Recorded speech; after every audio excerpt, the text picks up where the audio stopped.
So our guest now says she has turned every hurdle into a stepping stone and has danced through life's challenges, inspiring others to find their rhythm or self-acceptance and resilience.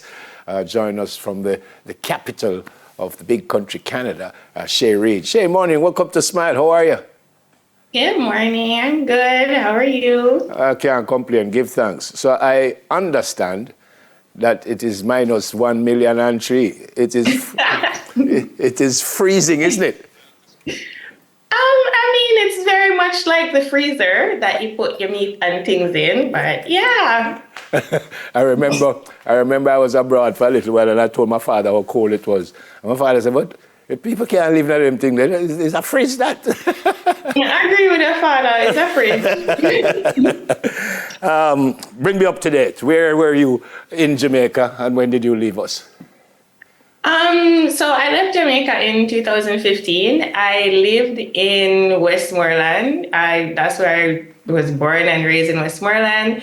I attended Manning School in Westmoreland, and then I went to UWI. So I kind of was in Kingston, went back to country, Westmoreland, and that's where I was up until I left. And I came to Canada. I lived in Toronto for a little bit, and then I recently, 4 years ago, moved to Ottawa. So that's kind of where I am. Before I find out what you're doing now, and I'm reading here when I was preparing for this, it says Shay Reid, born with a limb difference impacting both upper limbs. Describe what I just read, please. Tell me what that means. Well, my arms, I don't have from the elbows down on both sides. So I recently discovered that the collective term is limb difference. I can't pronounce the name that the doctors told my mom. It starts with a P, phocomelia. So I was born like that. My mom didn't know before I came out, because back then times there wasn't ultrasound as prevalent. So she got the surprise when I was born that I didn't have limbs, and discovered that there's a whole community of other people like me out there. Didn't quite see much of that while I was in Jamaica. I discovered that when I came here, and I felt very much included after that, because it's kind of a little bit isolating when you're growing up. You can't really see yourself being represented like everybody else. So it was isolating, but not, I wouldn't say to an extent where I felt really horrible, because I had very good friends. My family all treated me very well. So when you realized, and I'll use the word different, when you realized that you were a little bit different from your friends and your peers and stuff, how did that make you feel? Honestly, it had a lot to do with how I was brought up at home, because my mother still had me doing chores and all those things. So I knew I was different after seeing people, I think at school, but I was doing things anyways at home. I still had chores and so on. So while I know I was doing them differently, I probably noticed more when I started being around other people outside of my family. So funny story, I started writing with my toes.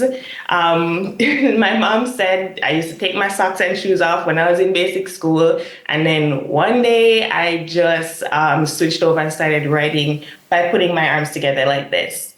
I'm guessing I saw the other kids do that. And then it was like, oh, cool, let me try that. And that's how I do everything now. Yeah. I said at the top, and I'm so impressed with you. I said at the top that you're resilient and stuff, but was there any time that you kind of said, no, why am I like this? And no, I don't want people see me and stuff. Did that bother you at any time at all? I can't recall feeling that way. And again, I credit that to how my family and my mom kind of grew me. The exposure was there from day one. She didn't hide me or anything of that sort. Obviously, when you're in high school now and you start thinking about boys and all those things, you're like, okay, is this going to be an issue going forward and stuff? But I don't know that it affected me in a way that was so I'm going to hide. I'm not going to pursue the things that I want to do. That didn't cross my mind at any point. It was just Yeah. Yeah. Teenage Do you- shade. Okay. Do you find the same way I asked you? Do you find that you keep explaining to everyone why you're like that and stuff, or that doesn't happen anymore? I mean, growing up in Jamaica, every corner, it was like, oh, what happened to your hand? What happened to your hand? And I felt like it was a lot more then. But coming to Canada, people still look. I won't say I don't get stares still, but maybe not as intense as back home. And people will be curious, but never really ask. So now I think the flip side of it for me is to voluntarily let people know. So that's kind of what I do on my social media platforms. If people have questions, I try to answer. I try to put videos out there like of me doing regular things just so people can have that.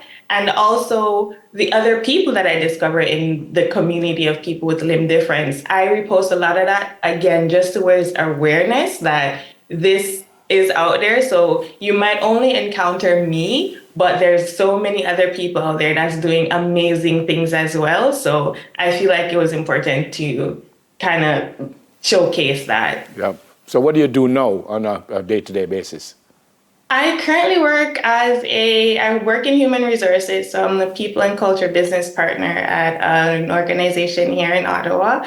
And I'm also a student. I am completing my master's of counseling psychology at Yorkville University. Oh, fantastic. Finishing up this year. Fantastic. You said earlier that at that time in Jamaica, people didn't know what was going on. Have you since found out why you were born with a limb difference?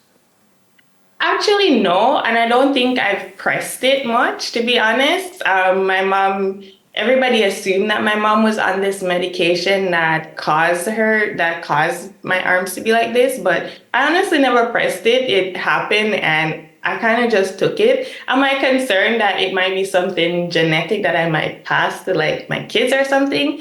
At this point, no, because to my knowledge, I'm the only person in my family like this, so.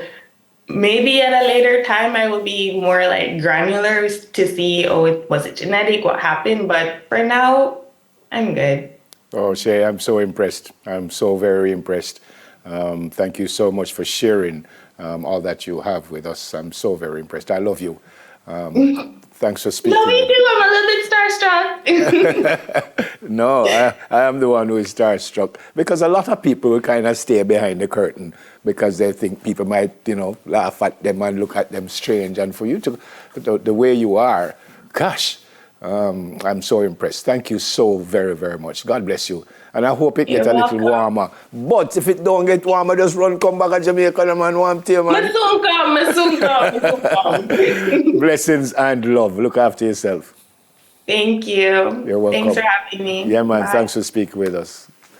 Diaspora check-in. What a nice story with Shay Reid. I keep saying this, sometimes we think we have some issues. We really don't have too much issues sometimes, We just give ourselves a hard time for no reason. So I want to wear that jacket and I lose a button and I vex the whole day because I never get to wear the jacket.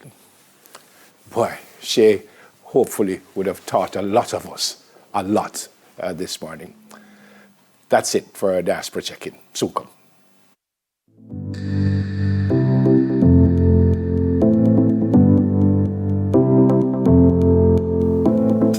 So we started this about 20 years ago. Clive wouldn't know this, but it was then Western invasion.